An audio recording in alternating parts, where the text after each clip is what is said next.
Hello everyone. So today I'm going to talk about how to customize the rules engine. I'm going to specifically focus on creating a custom action. So there's two kind of pieces to a rule. There is the condition, which obviously is the logic that must run or must be matched or met in order to run the rule. And then the action, which is what we're showing today. We're actually going to create something for the bucketing engine. We are going to run a custom action based off if that condition is hit. So when that condition is hit, we run a specific rule for this. So we're actually going to showcase the bucketing engine or the bucketing concept in this tutorial. So let's go over to the content editor. By the way, I'm running in my Sitecore 8.2 instance that I've used for previous tutorials. Once that loads, we need to go over to the system area of the content tree, and we're going to go into settings. So inside settings, you'll notice a folder for buckets, and you'll also notice a folder for rules. We're actually going to use both of these folders today. The buckets is actually where you define these rules at. If you're defining a custom rule for a bucket, a good example of one that we might have already used is we have a blog. Content or articles that get added to the blog are going to be set up in a custom folder structure that is going to be followed by the year and the month. So for example, I create one today, it's going to create a folder for 2017, and then it's going to have a folder for either November if it decides to do the name value of the month, or it would be 11 depending on what the format to be in. To customize that, that would happen inside this item bucket settings. And I believe I've shown this to you before. So if we go into this rules engine field, which is basically just a field that was built by Sitecore to define these rules. If you click on edit rule, you'll notice that what I spoke of before, you have a conditions and you have an actions. You also can have multiple rules. So you can have subsequent rules multiple times for different scenarios. So there's a lot of possibilities here, but what we're going to do today is we're going to focus on not a condition. So conditions inside the bucketing rules engine, it pertains to if you want to say, I want all articles of this template type and of this that are going in this specific folder to be bucketed using these actions. This is where you would set this up. As you can see, there's already one set up here where the item bucket is based on the blog template. This is a condition.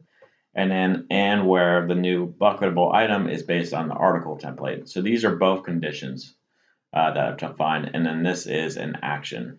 So once I've determined and these conditions are met, we will run this specific action. But one thing is we're limited to just these actions with Sitecore out of the box. So we're going to actually customize and create a whole new action that can take place. So really what we'd like to do, and this is a very common scenario, is you might want to create a bucket based off a custom date, not just the creation date. One caveat I will note here is that these fields that it creates by default are created on creation of that item. When you create that item, it will automatically bucket into the correct folder on creation. Whereas if you start creating and using custom fields that aren't created by default, what's going to happen is it's not going to automatically bucket that item correctly. You're actually going to have to go into your item, make changes to that specific field, save them, and then you have to run a sync on all the items in that bucket to automatically move this item into the proper folder structure. I had plans on building something that would allow you to, when you create the item, if there's a bucketing rule based on that, it would actually ask you to put in that field first, and then when it saves and creates that item, it would automatically bucket it. But that's a module that I haven't had a chance to build yet. So like I said, we're just going to cover the creation date today. Well, not the creation date, but creating a custom field action. So I want to be able to create a folder structure based on the custom date or whatever date I specify. So I'll be specifying a field inside one of the templates, and then it's going to be of the new bucketable item in this format, and this format will be date format. Let's go ahead and start creating this. So let's cancel out of that, and we can go now to the rules area. And we're going to go into definitions, and we are going to go into elements and go into bucketing. So inside bucketing, basically the symbols here for the icons represent the type of template this is. So these down here, the squares or rectangles technically, are actions, and these are conditions. If you click on this one, you'll see that there's kind of a weird format to the text, which I'll explain here in a second, and then a type, and this just specifies a type that will run this logic. And you'll see that it's running a template of system rules condition, and then these down here are running system rules action, and here again it's got a weird format. So let's go ahead and create a new action. So I'm going to call this resolve custom date based path. First thing first, let's go back into my Visual Studio instance, and I'm going to create a new folder inside my infrastructure project, which is, for those that are not aware, infrastructure is just a representation of anything that I've made customizations to the kind of shell or client of Sitecore. These are also custom pipelines, managers, etc.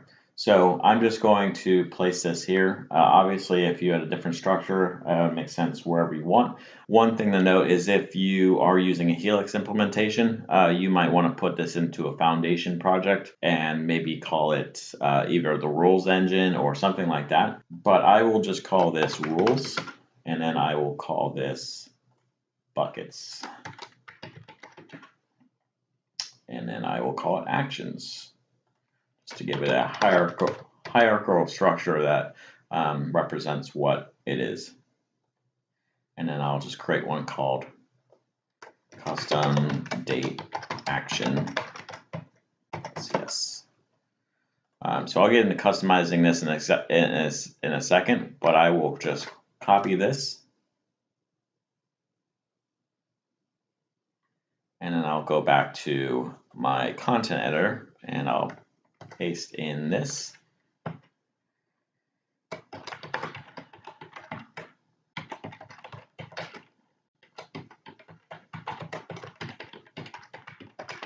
So now it knows what to run. When it goes to process this, it will know what type to run.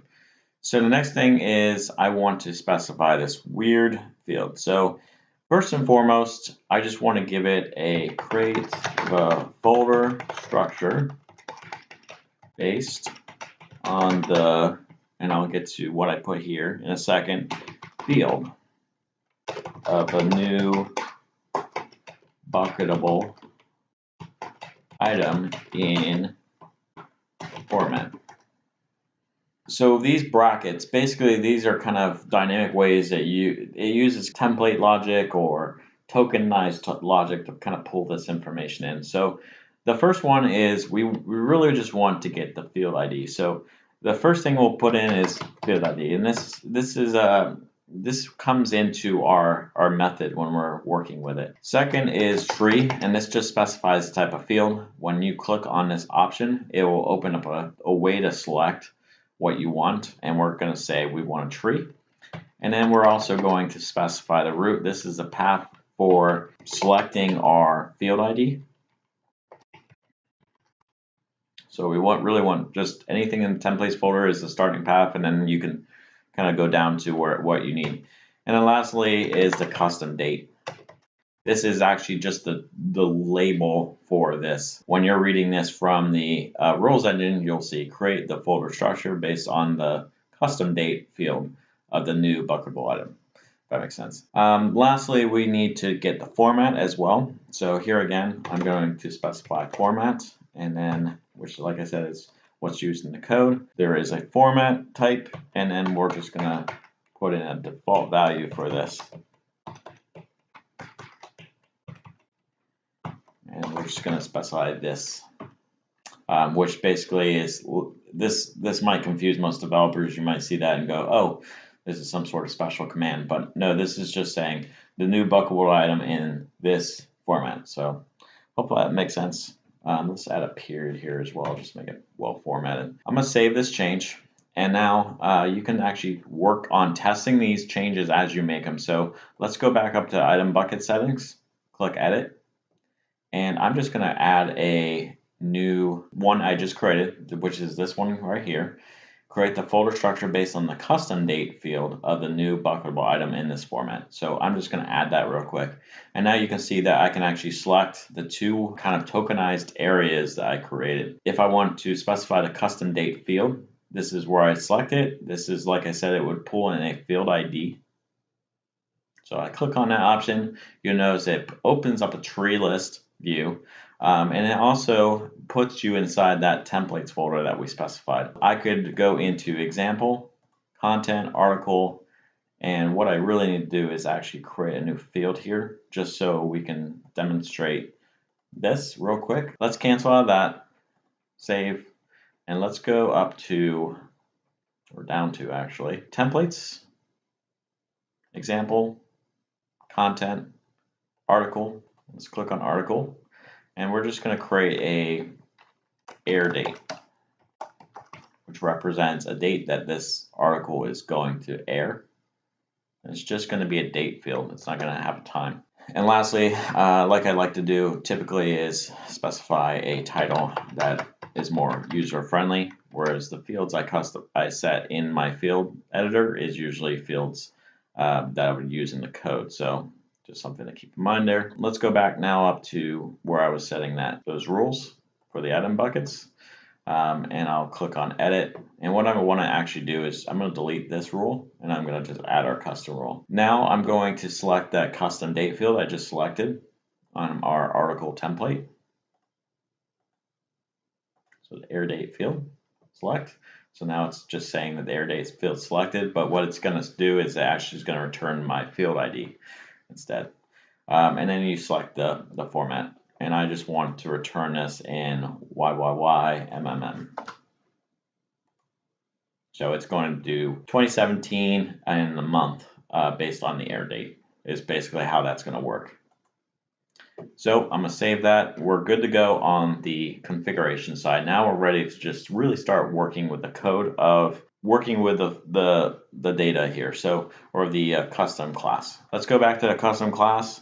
So the first thing we're going to need to do is all actions need to extend from the Sitecore rules actions rule action generic abstract class, and all conditions need to extend from Sitecore rules conditions one condition generic class. Since we're doing an action, we need to do first it's always going to be public, and it's also going to be a T, and this is going to be a rule action of T, where T is a bucketing rule context. And just to know the name types, you need to make sure you have Sitecore rules.actions defined up here at the top, and you also need Sitecore buckets included in your project. So you just have to include that, and also just you need to include a reference to Sitecore buckets rules bucketing. So let's implement the abstract rule so that we get the rules here. And then what we can do is start to define some of the things. So the first thing that we noticed when we were defining that setting inside Sitecore is that we had two kind of fields that we had. So first thing we need to define is those two fields in here. So we have a public ID. So let me do it. Let me do that.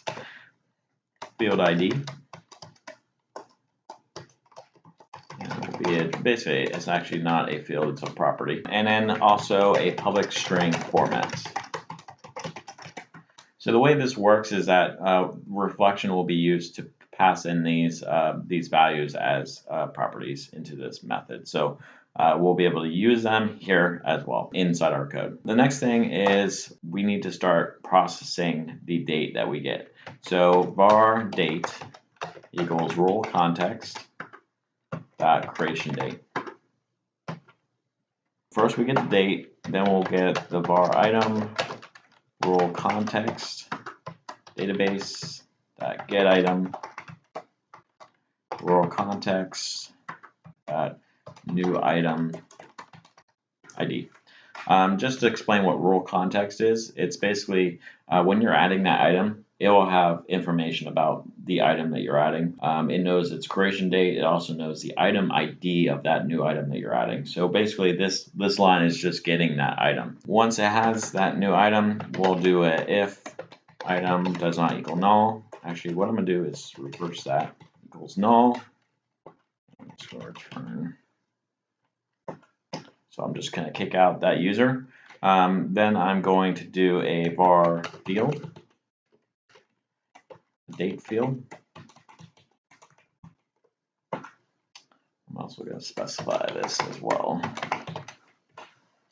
Date field, and then item dot fields, and then I'm just passing that field ID from above. It's going to attempt to get from the current item that I'm adding to Sitecore at the moment, going to attempt to go and find its field ID, then it's got its field ID, and it's going to attempt to get that field for that item. So for example, in my scenario, this would be air date. So for the item I'm adding, it's going to attempt to get the air date and return it to this field. We know that that field is a date time, although there's a potential conflict or issue here because we don't restrict on the setting side, restricting it to a date time. There could potentially be a blow up of an error here, obviously if this field is not date time or date field. And then we just do a check. If field does not equal null, we do a date equals field.datetime. Let's just put this in a bracket. A little cleaner that way.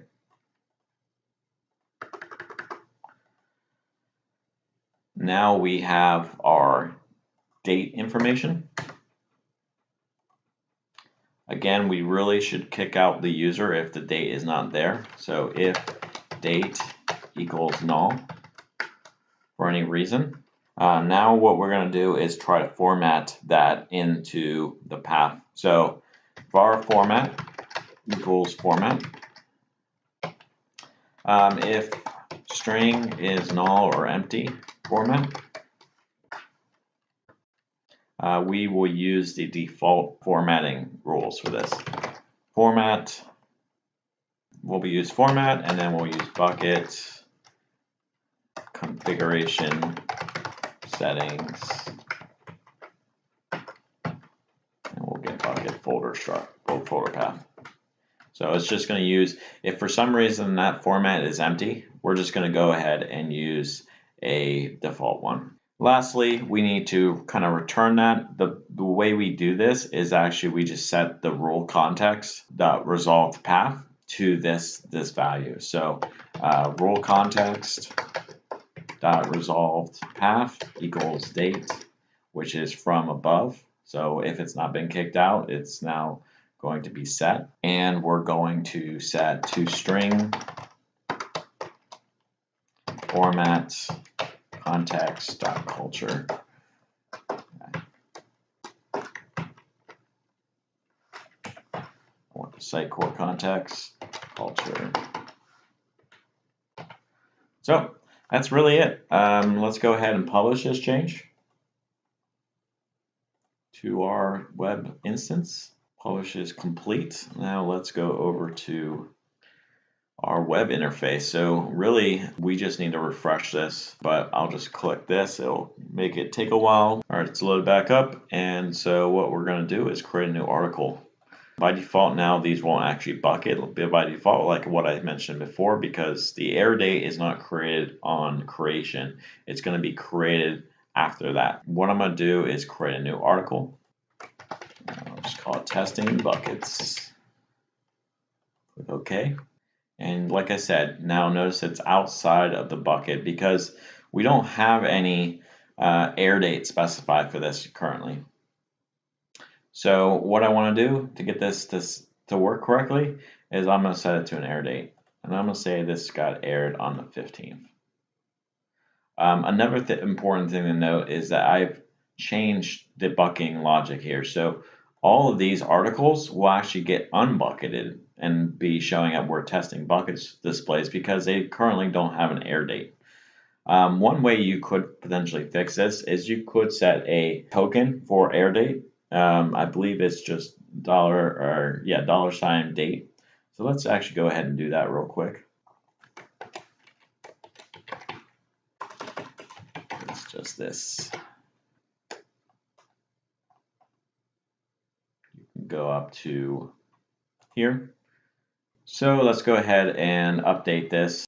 Or maybe I didn't. I'll set this to today. So test will now be in a bucket.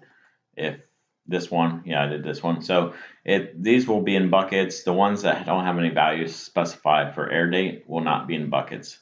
And obviously this one will be in 8/15 or well 2017-08. Let's go ahead and if you click on the main bucket, this actually isn't the main bucket. If I click on the main bucket, you should be able to sync the bucket, this item bucket, and all the bucketable items underneath. So if I click that option, as you can see, everything is now bucketing correctly. Since I changed the date, I did a sync of the entire thing. I made sure it was a bucket or a bucketable item, and now it will add it to a specific bucket for 06/2016. So that's pretty much it. If you have any questions about bucketing or have any issues with this, I'm sure there's going to be issues that others have. Please feel free to reach out to me via the comments, or you can just reach out to me via Slack or Twitter or LinkedIn or one of the many other ways to reach out to me with any questions you have or any comments or suggestions. Have a good one.